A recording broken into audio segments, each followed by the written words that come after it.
Bonjour et bienvenue sur Spectrochrométis Déco.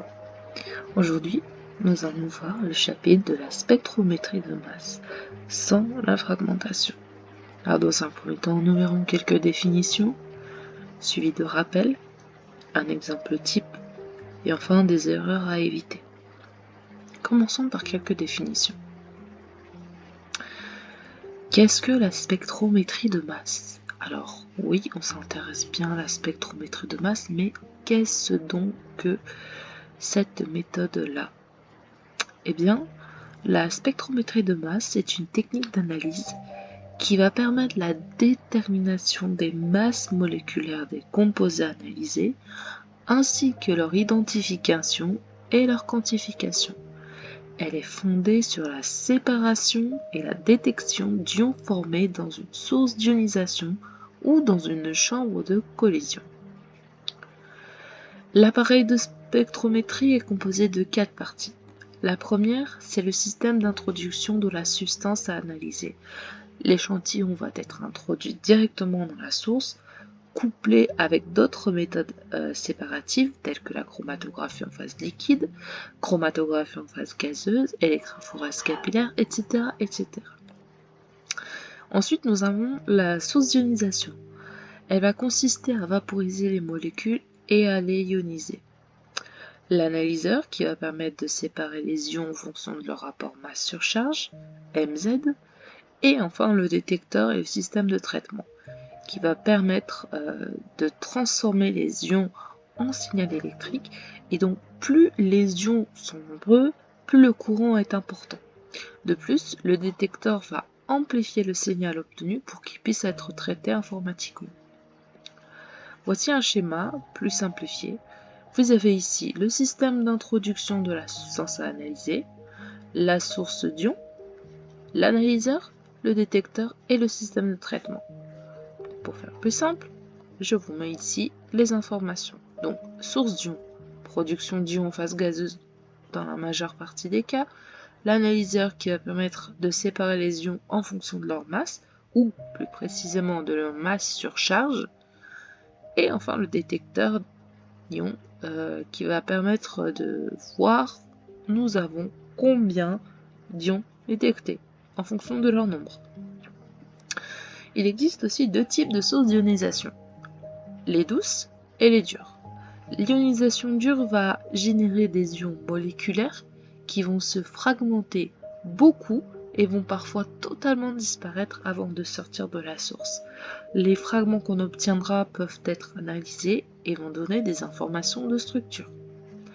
L'ionisation douce va générer des ions moléculaires qui seront stables et qui auront une durée de vie suffisante pour traverser l'analyseur. Ensuite, vont arriver au détecteur et vont pouvoir être mesurés. Comme on l'en a dit, il existe différentes sources d'ionisation cette fois.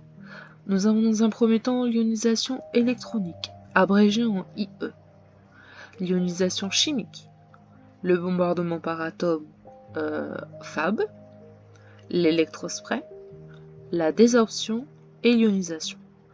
Nous nous intéresserons aujourd'hui à l'ionisation électronique. Alors, qu'est-ce donc l'ionisation électronique ?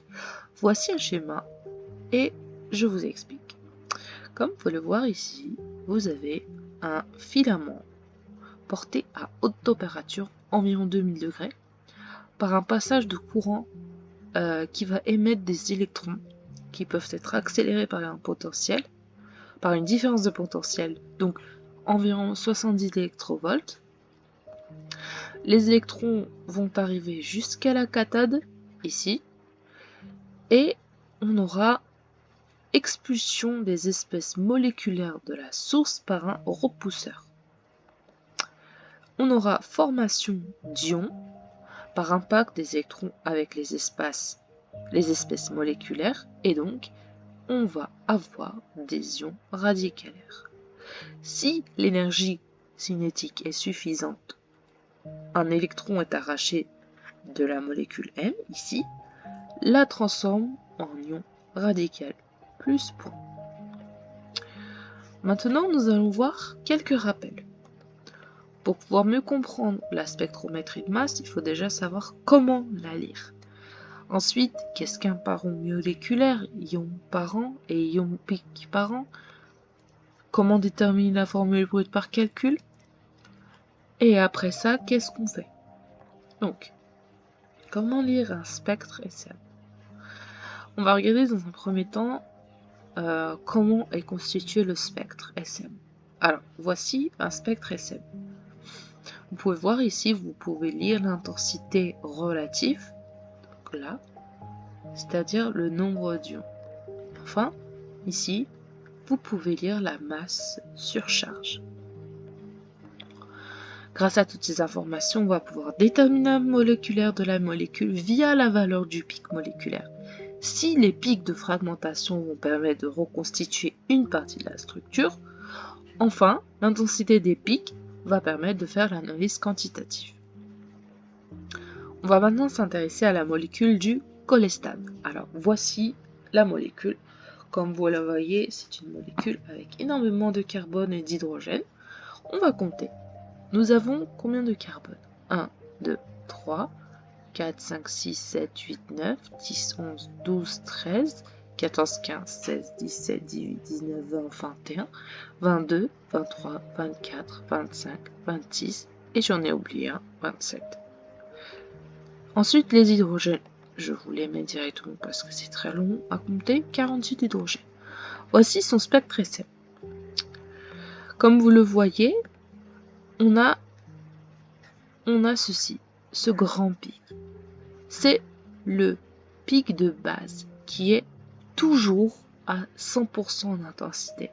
Dans chaque spectre que vous verrez, vous avez un pic de base. Attention, et là c'est très important ce que je dis, un pic de base peut aussi être un pic moléculaire, c'est-à-dire un pic parent. Ici, vous avez le pic moléculaire, donc pic parent. On va zoomer sur cette partie-là, puisqu'on remarque quelque chose. Je ne sais pas où, mais moi je vois deux autres pics. Donc on zoome. Voilà. On peut observer deux autres pics qu'on va appeler isotopes. Ici et ici. Donc pour rappel, c'est quoi un isotope? Un isotope d'un certain élément chimique, c'est un nucléide qui partage le même nombre de protons, mais ayant un nombre de neutrons différent. Maintenant, on va voir qu'est-ce qu'un ion parent moléculaire, parce que depuis tout à l'heure, je vous parle de pic moléculaire, pic parent, pic de base, mais qu'est-ce que donc cela? Un pic moléculaire, ou pic parent, c'est un ion radical qui est obtenu en soustrayant ou en ajoutant un électron à la molécule à analyser. Et un pic de base, c'est un pic ayant la plus grande intensité dans le spectre de masse. Pour mieux comprendre ce type de définition, on va regarder le spectre de masse. Alors, le spectre de masse du cholestane, comme vous le voyez. Pic de base à 100 et pic moléculaire ou pic parent, avec la présence d'isotopes. Maintenant que nous savons cela, on va s'intéresser à la formule brute par calcul. Comment déterminer la formule brute par calcul? Il faut dans un premier temps savoir la formule spécifique pour calculer le nombre de carbone et le nombre d'oxygène et le nombre d'hydrogène. Donc on va prendre un exemple pour mieux comprendre. Voici un tableau d'une molécule à trouver. Pour trouver la bonne formule brute, regardez toujours les MZ très grands, c'est-à-dire ceux-là. Sinon, si vous utilisez par exemple les MZ en très faible masse sur charge, vous aurez des fragments et vous ne trouverez pas la molécule recherchée. Il existe quelques règles à respecter en spectrométrie de masse. La première, c'est la règle de l'azote. Qu'est-ce que donc cette règle? Cette règle nous dit que si la masse sur charge est impaire, on aura le chiffre impair le plus petit, c'est-à-dire 1. Donc on aura un azote minimum. Si la masse sur charge est paire, on aura le chiffre pair le plus petit, c'est-à-dire 0. Donc 0 azote. Et pour calculer le nombre de carbone, on a une formule qui fait IM plus 1 sur IM fois 100, qui donne NC fois 1,1 plus 0,36 nombre d'azote. Pour le calcul du nombre d'hydrogène, c'est IM plus 2 sur IM fois 100 qui donne 1,1 fois NC au carré sur 200 plus 0,20 NO. Alors oui, c'est bien de comprendre tous ces calculs, mais au fond, c'est quoi? Donc, connaissez ces formules, mais on va les appliquer maintenant dans un exercice. On reprend l'exercice de tout à l'heure. On a dit que l'on doit prendre des MZ grands. On prend à 72, 73 et 74, et on peut aussi voir que vous avez le pic de base à 44, avec une intensité de 100. Alors, hop, on s'intéresse aux trois chiffres. Voilà. Alors, dans ces trois chiffres, nous avons MZ 72 avec une intensité de 73, MZ 73 avec une intensité de 3,3 et MZ 74 avec une intensité de 0,17. On va appliquer la règle de l'azote. On sait que notre masse molaire est d'ampères, donc 72 MZ. On n'aura pas d'azote car, je vous rappelle, si la MZ est impair, on aura le chiffre impair le plus petit 1. Et si la MZ est paire, on aura le chiffre pair le plus petit, c'est-à-dire 0. Donc, dans notre cas, c'est 0. Donc, 0 azote. Maintenant, on va calculer le nombre de carbone grâce à cette formule. On sait que l'on a un MZ avec 72 et une intensité de 73. Ceci sera notre IM, ion moléculaire. MZ73 avec une intensité de 3,3, ce sera notre IM plus 1. Pourquoi IM plus 1? Parce qu'en fait, si vous faites 72 plus 1, vous obtenez 73. C'est tout simple. Et 74 avec une intensité de 0,17, ce sera notre IM plus 2, puisque 72 plus 2, ça fait 74. Et vous voyez, on a des chiffres croissants ici. Et ici, vous avez des chiffres décroissants. C'est ce type de formation que vous devez avoir pour déterminer la masse moléculaire de la molécule. On sait que l'on a, donc voilà, je vous remets les informations. On fait donc le calcul. Il faut qu'on ait IM plus 1. Donc on a dit IM plus 1, c'est l'intensité 3,3. On ne prend pas les MZ, on prend bien les intensités. Donc 3,3 ici, divisé par 73 ici,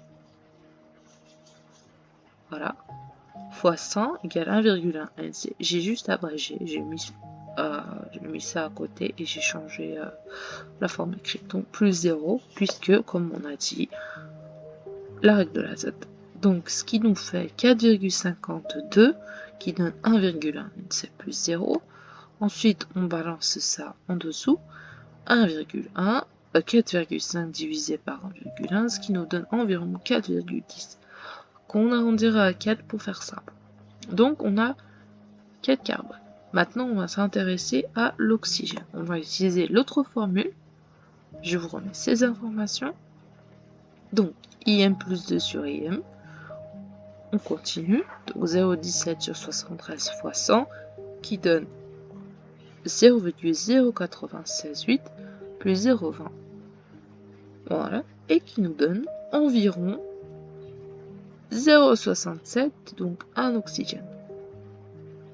Nous avons obtenu donc 4 carbones, 1 oxygène. Il nous manque le nombre d'hydrogène. Et on va utiliser la masse molaire totale de la molécule pour calculer le nombre d'hydrogène. On sait que notre masse molaire est de 72 grammes par mol. Donc le nombre d'hydrogène, c'est la masse moléculaire de la molécule, donc 72, moins la masse molaire du carbone, donc 12, fois le nombre de carbone, 4, moins la masse molaire de l'oxygène, 16, fois le nombre d'oxygène, 1. Voilà, et ça nous donne 8 d'hydrogène. Donc notre formule brute est la suivante. C4H8O, tout simplement. On pourra par la suite calculer le nombre d'insaturations qui va nous permettre de déterminer si on a un ou des insaturations présentes dans la molécule. Et après ça, qu'est-ce qui va se passer? Après avoir déterminé la formule brute, nous pouvons retrouver la molécule que vous recherchez. Il faudra d'autres méthodes d'analyse, telles que l'infrarouge ou la RMN, ou les deux, pour pouvoir déterminer la molécule. Maintenant, voyons un exemple type. Hop, je vous invite à travailler avec moi. Donc, je vais vous donner les étapes qu'on doit suivre pour parvenir à trouver la molécule. Vous devez d'abord faire ce type d'exercice en moins de 15 minutes. Oui, moins de 15 minutes puisque c'est quelque chose de très facile à faire lorsque vous êtes entraîné. Vous devez observer l'exercice. Vous voyez que l'on a la spectrométrie de masse ici, avec le tableau. Ensuite, on a l'infrarouge qui est ici. On a aussi la RMN1 hydrogène et on a la RMN au carbone 13. Pour démarrer un exercice de ce type, on va commencer par déterminer la formule brute, abrégée en FB. Donc on va regarder la spectrométrie de masse avec des MZ très grands. Donc là on cherche, on regarde, on observe 100, après 114. Donc non, ça marche pas. Donc, 114 à 115 à 116. Donc on va prendre ces trois là. Voilà. On a un pic de base à 43 MZ avec une intensité de 100. Donc voilà, je vous ai mis toutes ces informations. Première étape, calculer le nombre de carbone. On a une masse moléculaire paire, donc masse sur charge de 114. Donc, que nous dit la formule, la règle de l'azote? La règle de l'azote nous dit que si on a une masse sur charge paire, on n'a pas d'azote. Donc là, on n'a pas d'azote. On prend cette formule, on va enlever ça, puisque nous n'avons pas d'azote. On observe celui-ci. Voilà, 2,1 sur 32 fois 100 qui donne 1,1 NC plus 0. Je déroule le calcul, vous le ferez vous-même après. Ça me donne 6 carbones. On continue avec l'étape pour le nombre d'oxygène. Voilà.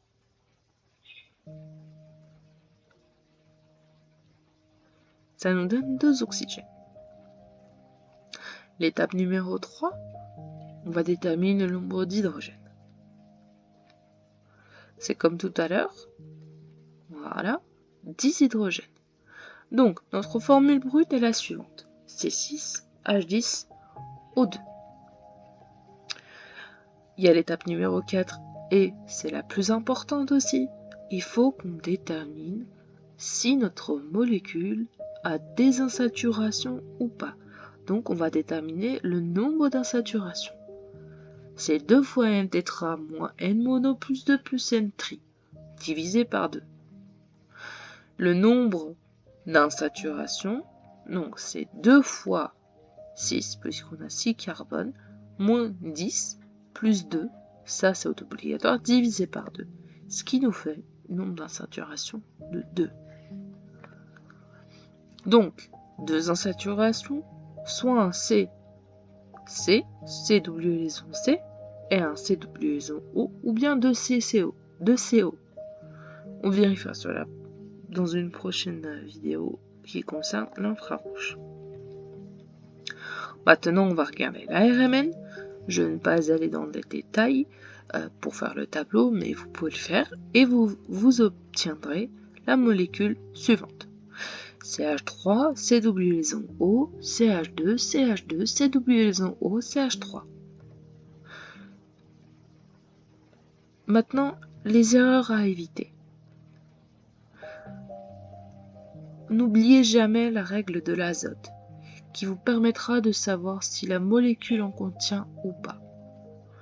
Si la MZ est impaire, on aura le chiffre impair le plus petit, c'est-à-dire 1. Si la MZ est paire, on aura le chiffre pair le plus petit, c'est-à-dire 0. Utilisez bien les MZ très grands, sinon vous aurez des fragments et non la molécule en entier. Connaissez les formules pour le calcul du carbone et de l'oxygène, cela vous permettra d'aller plus vite. N'oubliez pas de calculer les insaturations pour savoir quel type de fonction il y a dans la molécule. Merci à tous pour votre attention. On se retrouve pour un autre chapitre très vite.